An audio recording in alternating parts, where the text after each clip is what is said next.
સિંહ બાપુ કેતા જીભે કાંટા વાગે. બાપુ શેનો? આ બે ખીલાના જોરે વાછડો કુદાકુદ કરે છે. મર્દનો દીકરો હોય તો છોડી દે મને અને આવી જા સામે. લાકડા કાપવાની ના શેનો પડે છે? બીજા જે કર ભરે છે અમે ભરશું. અરે કોને કાપવા દેવા ને કોને ન કાપવા દેવા એ મારી મરજીની વાત છે. હું ઇજારદારનો કારભારી છું. તને તો નહીં જ કાપવા દઉં. તો હું મહારાજને અને દિવાનજીને બેયને તારા જુલમની ફરિયાદ કરી. ફરિયાદ કરવાની હિંમત કરી તો કઠિયારા આ તારી સગી નહીં થાય. તારું સબ કાગડા કૂતરા ચૂથી ખાય. કઈ નહીં ભાઈ, અમને લાકડા નહીં કાપવા દેતા બસ, પણ એમને છોડી દો. તમારા કહેવા નહીં કહેવાથી અમારું ભાગ્ય નથી બદલાઈ જવાનું. તમે હવે બોલો તો તમને મારા સમજે. ચાલો. એ સાંભળો છો? શું છે?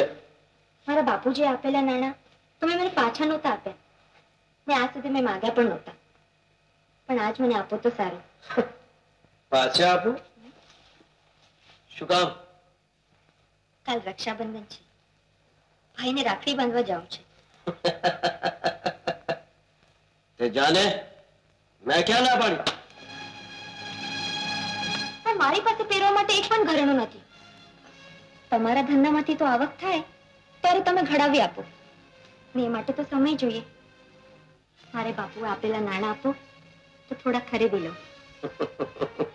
પેલી શ્રીમંત બાપને ત્યાં દાગીના પહેરીને જવાનું ના હોય, ત્યાંથી પહેરીને આવવાનું હોય. અને બીજું ઈ નાણાં હવે તને મળી રહ્યા, કારણ કે સસરાના નાણાંને હરતો ફરતો કરનારો હજી નાનો છે. એટલે એ કામ જમાઈને કરવું જોઈએ અને એ મેં શરૂ કરી દીધું છે. એટલે એ પૈસા તમે, એટલે એ નાણાં તમે રામજણીને ત્યાં આપી આવ્યા? તમને શરમ નથી આવતી? આપ્યા નથી, અઠવાડિયાથી ધીરે ધીરે ખર્ચી રહ્યો છું. અને હજુ અઠવાડિયું ચાલે એમ છે. માટે જ કહું છું કે બાપને ત્યાંથી એકાદું ઘરેણું પહેરતી આવજે. અજય, તમે મારો વિશ્વાસઘાત કર્યો.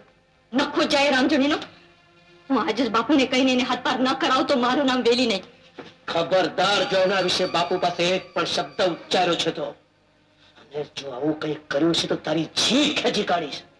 અને સાથોસાથ આવતી રક્ષાબંધનના દિવસે રક્ષાબંધન કરાવનારો નહીં હોય, સમજી?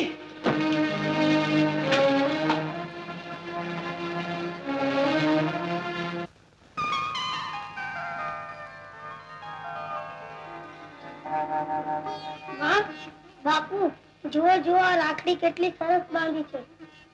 કેમ ન હોય દીકરા, તારી બહેન દિવાળના ઘરની બહુ છે, એની કઈ વાતની ખોટ?